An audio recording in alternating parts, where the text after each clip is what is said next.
नमस्कार दोस्तों, मैं हूँ तृप्ति और आज आप सुनने जा रहे हैं मुंशी प्रेमचंद जी की एक और लोकप्रिय कहानी मुक्ति मार्ग, उनके कथा संग्रह मानसरोवर भाग 3 से। सिपाही को अपनी लाल पगड़ी पर, सुंदरी को अपने गहनों पर और वैद्य को अपने सामने बैठे हुए रोगियों पर जो घमंड होता है, वही किसान को अपने खेतों को लहराते हुए देखकर होता है। झिंगुर अपने ऊख के खेतों को देखता तो उस पर नशा सा छा जाता। 3 बीघे ऊख थी, इसके 600 रुपए तो अनायास ही मिल जाएंगे, और जो कहीं भगवान ने दाढ़ी तेज कर दी तो फिर पूछना ही क्या। दोनों बैल बुढ़े हो गए, अब उनकी नई गोई बटेसर के मेले से लेता आएगा। कहीं 2 बीघे खेत और मिल गए तो लिखा लेगा, रुपए की क्या चिंता। बनिए अभी से उसकी खुशामद करने लगे थे। ऐसा कोई न था जिससे उसने गांव में लड़ाई न की हो। वह अपने आगे किसी को कुछ समझता ही न था। एक दिन संध्या के समय वह अपने बेटे को गोद में लिए मटर की फलियां तोड़ रहा था। इतने में उसे भेड़ों का एक झुंड अपनी तरफ आता दिखाई दिया। वह अपने मन में कहने लगा, इधर से भेड़ों के निकलने का रास्ता न था क्या? खेत की मेड़ पर से भेड़ों का झुंड नहीं जा सकता था? भेड़ों को इधर लाने की क्या जरूरत? ये खेत को कुचलेंगी, चरेंगी, इसका डाढ़ कौन देगा? मालूम होता है बुद्धू गड़ेड़िया है। बच्चा को घमंड हो गया है, तभी तो खेतों के बीच से भेड़े लिए चला आता है। जरा इसकी ढिठाई तो देखो, देख रहा है कि मैं खड़ा हूं, फिर भी भेड़ों को लौटाता नहीं। कौन मेरे साथ कभी रियायत की है कि मैं इसकी मुरव्वत करूं? अभी एक भेड़ा मोल मांगू तो 5 ही रुपए की सुनावेगा। सारी दुनिया में 4 रुपए के कंबल बिकते हैं, पर यह 5 रुपए से नीचे की बात नहीं करता। इतने में भेड़े खेत के पास आ गई। झिंगुर ने ललकार कर कहा, अरे ये भेड़ कहाँ लिए आते हो? बुद्धू नम्र भाव से बोला, महतो डाढ़ पर से निकल जाएंगी, घूमकर जाऊंगा तो कोस भर का चक्कर पड़ेगा। झिंगुर, तो तुम्हारा चक्कर बचाने के लिए मैं अपने खेतों को क्यों चलवाऊं? दाढ़ी पर से ले जाना है तो और खेतों की डाढ़ से क्यों नहीं ले गए? क्या मुझे कोई चूहड़ चमार समझ लिया है, या धन का घमंड हो गया है? लौटाओ इनको। बुद्धू, महतो आज निकल जाने दो, फिर कभी इधर से आऊं तो जो चाहे सजा दे देना। झिंगुर, कह दिया कि लौटाओ इन्हें। अगर एक भेड़ भी मेड़ पर आई तो समझ लो तुम्हारी खैर नहीं। बुद्धू, महतो अगर तुम्हारी एक बेल भी किसी भेड़ के पैरों तले आ जाए तो मुझे बैठाकर 100 गालियां देना। बुद्धू बातें तो बड़ी नम्रता से कर रहा था, किंतु लौटाने में अपनी हेठी समझता था। उसने मन में सोचा, इस तरह जरा जरा धमकियों पर भेड़ों को लौटाने लगा तो फिर मैं भेड़े चरा चुका। आज लौट जाऊं तो कल को कहीं निकलने का रास्ता ही न मिलेगा। सभी रौब जमाने लगेंगे। बुद्धू भी पोढ़ा आदमी था। 12 कोड़ी भेड़े थी। उन्हें खेतों में बैठाने के लिए फी रात 8 आने की कोड़ी मजदूरी मिलती थी। इसके उपरांत दूध बेचता था, ऊन के कंबल बनाता था। सोचने लगा, इतने गर्म हो रहे हैं, मेरा कर ही क्या लेंगे? कुछ इनका दबैल तो हूं नहीं।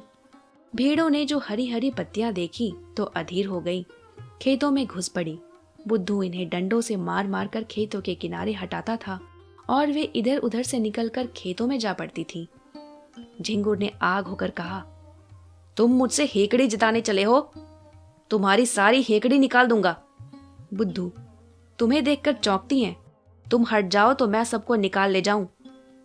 झिंगुर ने लड़के को तो गोद से उतार दिया और अपना डंडा संभालकर भेड़ों पर पिल पड़ा। धोबी भी इतनी निर्दयता से अपने गधों को न पीटता होगा। किसी भेड़ की टांग टूटी, किसी की कमर टूटी, सबने बैं बैं का शोर मचाना शुरू किया। बुद्धू चुपचाप खड़ा अपनी सेना का विध्वंस अपनी आंखों से देखता रहा।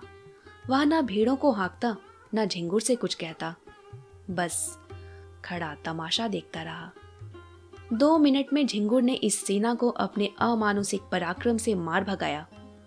मेष दल का संहार करके विजय गर्व से बोला, अब सीधे चले जाओ, फिर इधर आने का नाम न लेना। बुद्धू ने आहत भेड़ों की ओर देखते हुए कहा, झिंगुर, तुमने यह अच्छा काम नहीं किया, पछताओगे। केले को काटना भी इतना आसान नहीं जितना किसान से बदला लेना। उसकी सारी कमाई खेतों में रहती है या खलिहानों में। कितनी ही दैविक और भौतिक आपदाओं के बाद कहीं अनाज घर में आता है और जो कहीं इन आपदाओं के साथ विद्रोह ने भी संधि कर ली तो बेचारा किसान कहीं का नहीं रहता। झिंगुर ने घर आकर दूसरों को इस संग्राम का वृत्तांत कहा तो लोग समझाने लगे, झिंगुर तुमने बड़ा अनर्थ किया, जानकर अनजान बनते हो। बुद्धू को जानते नहीं कितना झगड़ालू आदमी है। अब भी कुछ नहीं बिगड़ा, जाकर उसे मना लो, नहीं तो तुम्हारे साथ सारे गांव पर आफत आएगी। झिंगुर की समझ में बात आई, पछताने लगा कि मैंने कहां से कहां उसे रोका। अगर भेड़ें थोड़ा बहुत चर ही जाती तो मैं कौन सा उजड़ा जाता था। वास्तव में हम किसानों का कल्याण दबे रहने में ही है। ईश्वर को भी हमारा सिर उठाकर चलना अच्छा नहीं लगता। जी तो बुद्धू के घर जाने को न चाहता था, किंतु दूसरों के आग्रह से मजबूर होकर चला। अगहन का महीना था, कोहरा पड़ रहा था, चारों ओर अंधकार छाया हुआ था। गांव के बाहर निकला ही था कि सहसा अपने ऊख के खेतों की ओर अग्नि की ज्वाला देखकर चौंक पड़ा। छाती धड़कने लगी। खेत में आग लगी हुई थी।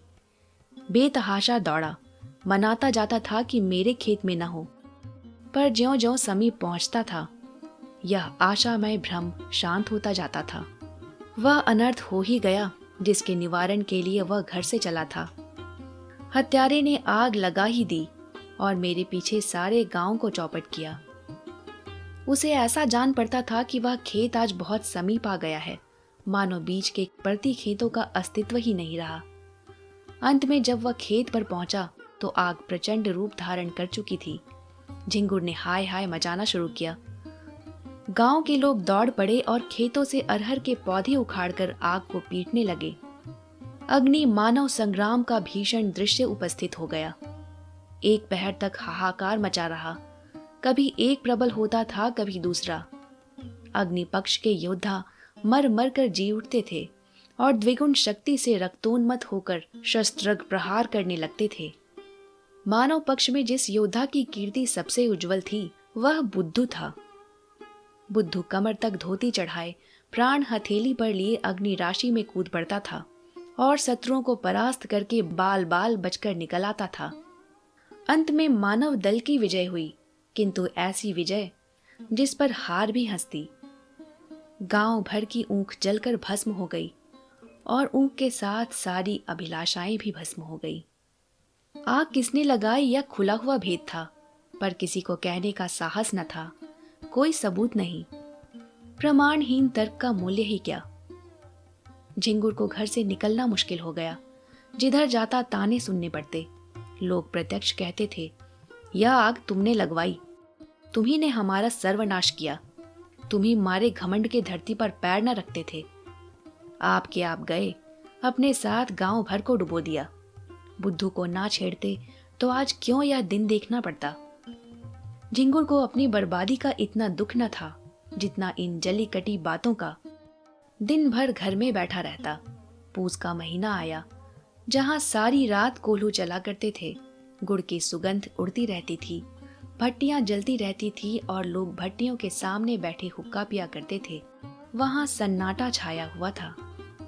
ठंड के मारे लोग सांझ ही से किवाड़े बंद करके पड़े रहते और झिंगुर को कोसते। माघ और भी कष्टदायक था। ऊख केवल धनदाता ही नहीं, किसानों का जीवन दाता भी है। उसी के सहारे किसानों का जाड़ा कटता है। गरम रस पीते हैं, ऊख की पत्तियां तापते हैं, उसके अगोड़े पशुओं को खिलाते हैं। गांव के सारे कुत्ते जो रात को भट्टियों की राख में सोया करते थे, ठंड से मर गए। कितने ही जानवर चारे के अभाव से चल बसे। शीत का प्रकोप हुआ और सारा गांव खांसी बुखार से ग्रस्त हो गया। और यह सारी विपत्ति झिंगुर की करनी थी, अभागे हत्यारे झिंगुर की। झिंगुर ने सोचते सोचते निश्चय किया कि बुद्धू की दशा भी अपनी ही सी बनाऊंगा। उसके कारण मेरा सर्वनाश हो गया और चैन की बंशी बजा रहा है। मैं भी उसका सर्वनाश करूंगा। जिस दिन इस कलह का बीजारोपण हुआ था, उसी दिन से बुद्धू ने इधर आना छोड़ दिया था। झिंगुर ने उसे रब्त जब्त बढ़ाना शुरू किया। वह बुद्धू को दिखाना चाहता था कि तुम्हारे ऊपर मुझे बिल्कुल संदेह नहीं है। एक दिन कंबल लेने के बहाने गया, फिर दूध लेने के बहाने गया। बुद्धू उसका खूब आदर सत्कार करता। चिलम तो आदमी दुश्मन को भी पिला देता है, वह उसे बिना दूध और शरबत पिलाए ना आने देता। झिंगुर आजकल एक सन लपेटने वाली कल में मजदूरी करने जाया करता था। बहुधा कई कई दिनों की मजदूरी इकट्ठी मिलती थी। बुद्धू ही की तत्परता से झिंगुर का रोजाना खर्च चलता था। अतएव झिंगुर ने खूब रब्त जब्त बढ़ा लिया। एक दिन बुद्धू ने पूछा, क्यों झिंगुर, अगर अपनी ऊख जलाने वाले को पा जाओ तो क्या करोगे? सच कहना। झिंगुर ने गंभीर भाव से कहा, मैं उससे कहूं, भैया तुमने जो कुछ किया बहुत अच्छा किया, मेरा घमंड तोड़ दिया, मुझे आदमी बना दिया। बुद्धू, मैं जो तुम्हारी जगह होता तो बिना उसका घर जलाए ना मानता। झिंगुर, 4 दिन की जिंदगानी में बैर विरोध बढ़ाने से क्या फायदा है?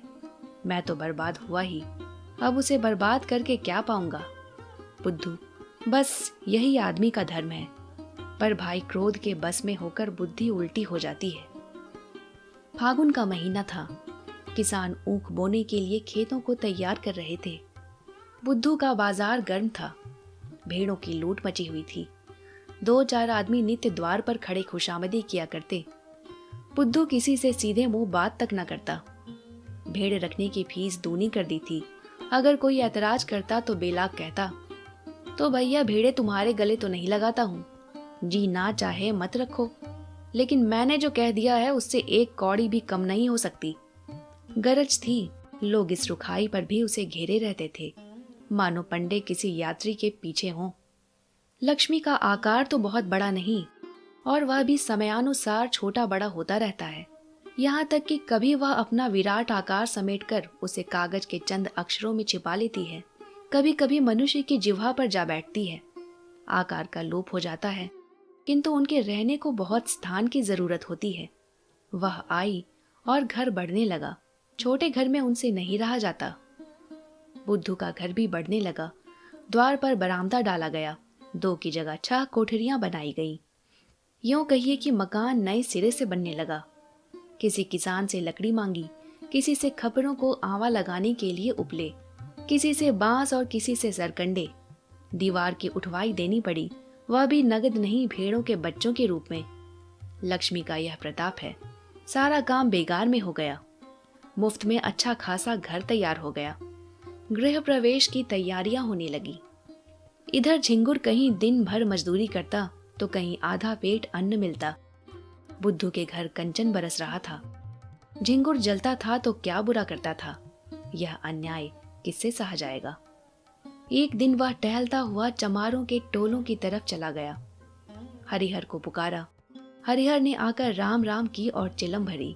दोनों पीने लगे। यह चमारों का मुखिया बड़ा दुष्ट आदमी था।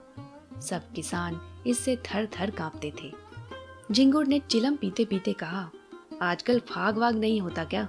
सुनाई नहीं देता। हरिहर, फाग क्या हो, पेट के धंधे से छुट्टी ही नहीं मिलती। कहो तुम्हारी आजकल कैसी निपटी है? झिंगुर, क्या निपटी है, दिन भर कल में मजदूरी करते हैं तो चूल्हा जलता है। चांदी तो आजकल बुद्धू की है। नया घर बना, भेड़े और ली हैं। अब गृह प्रवेश की धूम है। 7 गांव में सुपारी जाएगी। हरिहर, लक्ष्मी मैया आती है तो आदमी की आंखों में सील आ जाता है, पर उसको देखो, धरती पर पैर नहीं रखता। बोलता है तो ऐंठ कर ही बोलता है। झिंगुर, क्यों ना ऐंठे, इस गांव में कौन है उसकी टक्कर का? पर यार, यह अनीति तो नहीं देखी जाती। भगवान दे तो सिर झुकाकर चलना चाहिए, यह नहीं कि अपने बराबर किसी को समझे ही नहीं। उसकी डींग सुनता हूं तो बदन में आग लग जाती है। कल का बानी आज का सेठ चला है हम ही से अकड़ने। अभी कल लंगोटी लगाए खेतों में कौवे हकाया करता था, आज उसका आसमान में दिया जलता है। कहो तो कुछ उताजोग करूं। झिंगुर, क्या करोगे? इसी डर से तो वह गाय भैंस नहीं पालता। हरिहर, भेड़े तो हैं। झिंगुर, क्या बगला मारे पकना हाथ। हरिहर, फिर तुम ही सोचो। झिंगुर, ऐसी जुगत निकालो कि फिर पनपने न पावे। इसके बाद फुसफुस करके बातें होने लगी। यह एक रहस्य है कि भलाइयों में जितना द्वेष होता है, बुराइयों में उतना ही प्रेम। विद्वान विद्वान को देखकर, साधु साधु को देखकर और कवि कवि को देखकर जलता है। एक दूसरे की सूरत नहीं देखना चाहता। पर जुआरी जुआरी को देखकर, शराबी शराबी को देखकर, चोर चोर को देखकर सहानुभूति दिखाता है, सहायता करता है। एक पंडित जी अगर अंधेरे में ठोकर खाकर गिर पड़े तो दूसरे पंडित जी उन्हें उठाने के बदले 2 ठोकरें और लगाएंगे कि वह फिर उठ ही ना सके। पर एक चोर पर आफत आई देखकर दूसरा चोर उसकी मदद करता है। बुराई से सब घृणा करते हैं, इसलिए बुरों में परस्पर प्रेम होता है। भलाई की सारा संसार प्रशंसा करता है, इसलिए भलों में विरोध होता है। चोर को मारकर चोर क्या पाएगा? घृणा। विद्वान का अपमान करके विद्वान क्या पाएगा? यश। झिंगुर और हरिहर ने सलाह कर ली। षड्यंत्र रचने की विधि सोची गई। उसका स्वरूप, समय और क्रम ठीक किया गया। झिंगुर चला तो अकड़ा जाता था। मार लिया दुश्मन को, अब कहाँ जाता है? दूसरे दिन झिंगुर काम पर जाने लगा तो पहले बुद्धू के घर पहुंचा। बुद्धू ने पूछा, क्यों, आज नहीं गए क्या? झिंगुर, जा तो रहा हूँ, तुमसे यही कहने आया था कि मेरी बछिया को अपने भेड़ों के साथ क्यों नहीं चरा दिया करते। बेचारी खूंटे से बंधी बंधी मरी जाती है, ना घास ना चारा, क्या खिलाएं? बुद्धू, भैया मैं गाय भैंस नहीं रखता। चमारों को जानते हो, एक ही हत्यारे होते हैं। इसी हरिहर ने मेरी 2 गौवें मार डाली, ना जाने क्या खिला देता है। तब से कान पकड़े कि अब गाय भैंस ना पालूंगा। लेकिन तुम्हारी एक ही बछिया है, उसका कोई क्या कर लेगा? जब चाहो पहुंचा दो। यह कहकर बुद्धू उसे अपने गृहोत्सव का सामान दिखाने लगा। घी, शक्कर, मैदा, तरकारी सब मंगा रखा था। केवल सत्यनारायण की कथा की देर थी। झिंगुर की आंखें खुल गई। ऐसी तैयारी ना उसने कभी स्वयं की थी, ना किसी को करते देखी थी। मजदूरी करके घर लौटा तो सबसे पहला काम जो उसने किया वह अपनी बछिया को बुद्धू के घर पहुंचाना था। उसी रात को बुद्धू के यहाँ सत्यनारायण की कथा हुई। ब्रह्म भोज भी किया गया। सारी रात विप्रों का आगत स्वागत करते गुजरी। भेड़ों की झुंड में जाने का अवकाश ही न मिला। प्रातः काल भोजन करके उठा ही था, क्योंकि रात का भोजन सवेरे मिला, कि एक आदमी ने आकर खबर दी, बुद्धू तुम यहाँ बैठे हो, उधर भेड़ों में बछिया मरी पड़ी है। भले आदमी, तुमने उसकी पगैया भी नहीं खोली थी। बुद्धू ने सुना और मानो ठोकर लग गई। झिंगुर भी भोजन करके वहीं बैठा था। बोला, हाय हाय मेरी बछिया, चलो जरा देखूं तो। मैंने तो पगैया नहीं लगाई थी, उसे भेड़ों में पहुंचाकर अपने घर चला गया था। तुमने यह पगैया कब लगा दी? बुद्धू, भगवान जाने जो मैंने उसकी पगैया देखी भी हो, मैं तो तब से भेड़ों में गया ही नहीं। झिंगुर, जाते ना तो पगैया कौन लगा देता, गए होंगे, याद ना होगी। एक ब्राह्मण, मरी तो भेड़ों में ही ना। दुनिया तो यही कहेगी कि बुद्धू की असावधानी से उसकी मृत्यु हुई, पगैया किसी की हो। हरिहर, मैंने कल सांझ को इन्हें भेड़ों में बछिया को बांधते देखा था। बुद्धू, मुझे? हरिहर, तुम नहीं लाठी कंधे पर रख के बछिया को बांध रहे थे? बुद्धू, बड़ा सच्चा है तूने मुझे बछिया को बांधते देखा था। हरिहर, तो मुझ पर काहे बिगड़ते हो भाई, तुमने नहीं बांधी नहीं सही। ब्राह्मण, इसका निश्चय करना होगा, गौ हत्या का प्रायश्चित करना पड़ेगा, कुछ हंसी ठट्ठा है। झिंगुर, महाराज कुछ जानबूझकर तो बांधी नहीं।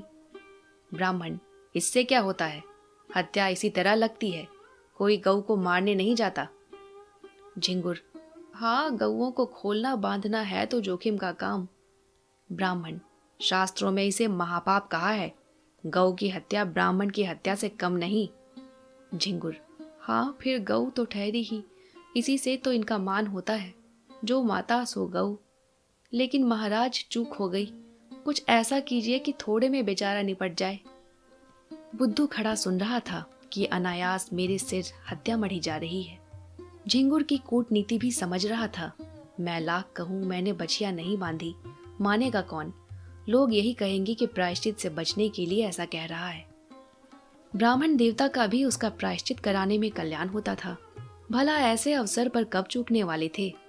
फल यह हुआ कि बुद्धू को हत्या लग गई। ब्राह्मण भी उससे जले हुए थे। कसर निकालने की घात मिली। 3 मास का भिक्षा दंड दिया, फिर 7 तीर्थ स्थानों की यात्रा, उस पर 500 विप्रों का भोजन और 5 गौओं का दान। बुद्धू ने सुना तो बधिया बैठ गई। रोने लगा तो दंड घटाकर 2 मास कर दिया गया। इसके सिवा कोई रियायत नहीं हो सकी, ना कहीं अपील, ना कहीं फरियाद। बेचारे को यह दंड स्वीकार करना पड़ा। बुद्धू ने भेड़ें ईश्वर को सौंपी। लड़के छोटे थे, स्त्री अकेली क्या क्या करती। गरीब जाकर द्वारों पर खड़ा होता और मुंह छिपाए कहता, गाय की बाछी दिया बनवास। भिक्षा तो मिल जाती, किंतु भिक्षा के साथ 2-4 कठोर अपमानजनक शब्द भी सुनने पड़ते। दिन को जो कुछ पाता वही शाम को किसी पेड़ के नीचे बनाकर खा लेता और वहीं पड़ा रहता। कष्ट की तो उसे परवाह न थी। भेड़ों के साथ दिन भर चलता ही था, पेड़ के नीचे सोता ही था। भोजन भी इससे कुछ ही अच्छा मिलता था, पर लज्जा थी भिक्षा मांगने की। विशेष करके जब कोई करकसा या व्यंग कर देती कि रोटी कमाने का अच्छा ढंग निकाला है, तो उसे हार्दिक वेदना होती थी। पर करे क्या। 2 मास के बाद वह घर लौटा। बाल बढ़े हुए थे, दुर्बल इतना मानो 60 वर्ष का बूढ़ा हो। तीर्थ यात्रा के लिए रुपयों का प्रबंध करना था। गड़ेड़ियों को कौन महाजन कर्ज दे, भेड़ों का क्या भरोसा। कभी कभी रोग फैलता है तो रात भर में दल का दल साफ हो जाता है। उस पर जेठ का महीना, जब भेड़ों से आमदनी होने की कोई आशा नहीं। एक तेली राजी भी हुआ तो 2 रुपए ब्याज पर। 8 महीने में ब्याज मूल के बराबर हो जाएगा। यहाँ कर्ज लेने की हिम्मत ना पड़ी। इधर 2 महीनों में कितनी ही भेड़ें चोरी चली गई थी। लड़के चराने ले जाते थे, दूसरे गांव वाले चुपके से 1-2 भेड़ें किसी खेत में या घर में छिपा देते और पीछे मार कर खा जाते। लड़के बेचारे एक तो पकड़ ना सकते, और जो देख भी लेते तो लड़े क्यों कर। सारा गांव एक हो जाता। 1 महीने में तो भेड़ें आधी भी न रहेंगी। बड़ी विकट समस्या थी। विवश होकर बुद्धू ने एक बूचड़ को बुलाया और सब भेड़ें उसके हाथ बेच डाली। 500 रुपए हाथ लगे। उसमें से 200 रुपए लेकर तीर्थ यात्रा करने गया। शेष रुपए ब्रह्म भोज आदि के लिए घर छोड़ गया। बुद्धू के जाने पर उसके घर में 2 बार सेंध लगी, पर यह कुशल हुई कि जगहट हो जाने के कारण रुपए बच गए। सावन का महीना था। चारों ओर हरियाली छाई हुई थी। झिंगुर के बैल न थे, खेत बटाई पर दे दिए थे। बुद्धू प्रायश्चित से निवृत्त हो गया था और उसके साथ ही माया के फंदे से भी। ना झिंगुर के पास कुछ था, ना बुद्धू के पास। कौन किससे जलता और किस लिए जलता। सन की कल बंद हो जाने के कारण झिंगुर अब बेलदारी का काम करता था। शहर में एक विशाल धर्मशाला बन रही थी। हजारों मजदूर काम करते थे। झिंगुर भी उन्हीं में से था। 7वें दिन मजदूरी के पैसे लेकर घर आता था और रात भर रहकर सवेरे फिर चला जाता था। बुद्धू भी मजदूरी की टोह में यहीं पहुंचा। जमादार ने देखा, दुर्बल आदमी है, कठिन काम तो इससे ना हो सकेगा। कारीगरों को गारा देने के लिए रख लिया। बुद्धू सिर पर तसला रखे गारा देने गया तो झिंगुर को देखा। राम राम हुई और झिंगुर ने गारा भर दिया। बुद्धू ने उठा लिया। दिन भर दोनों चुपचाप अपना अपना काम करते रहे। संध्या समय झिंगुर ने पूछा, कुछ बनाओगे ना? बुद्धू, नहीं तो खाऊंगा क्या? झिंगुर, मैं तो 1 जून चबैना कर लेता हूँ। इस जून सत्तू पर काट देता हूँ, कौन झंझट करे। बुद्धू, इधर उधर लकड़ियां पड़ी हुई हैं, बटोर लाओ। आटा मैं घर से ले आया हूँ, घर ही पिसवा लिया था। यहाँ तो बड़ा महंगा मिलता है। इसी पत्थर के चट्टान पर आटा गूंथे लेता हूँ। तुम तो मेरा बनाया खाओगे नहीं, तुम ही रोटियां सेको, मैं बना दूंगा। झिंगुर, तवा भी तो नहीं है। बुद्धू, तवे बहुत हैं, यही गारे का तसला मांझे लेता हूँ। आग जली, आटा गूंथा गया। झिंगुर ने कच्ची पक्की रोटियां बनाई। बुद्धू पानी लाया। दोनों ने लाल मिर्च और नमक से रोटियां खाईं। फिर चिलम भरी गई। दोनों आदमी पत्थर की सिलों पर लेटे और चिलम पीने लगे। बुद्धू ने कहा, तुम्हारी ऊख में आग मैंने लगाई थी। झिंगुर ने विनोद भाव से कहा, जानता हूं। थोड़ी देर बाद झिंगुर बोला, बचिया मैंने ही बांधी थी और हरिहर ने उसे कुछ खिला दिया था। बुद्धू ने भी वैसे ही भाव से कहा, जानता हूं। फिर दोनों सो गए। समाप्त। दोस्तों, अगर आपको ये कहानी पसंद आई तो इसे लाइक और शेयर करना ना भूलें। कहानी पर अपने विचार आप मुझे कमेंट बॉक्स में बता सकते हैं। और दोस्तों, अगर अब तक आपने इस चैनल को सब्सक्राइब नहीं किया तो इसे प्लीज सब्सक्राइब कीजिए।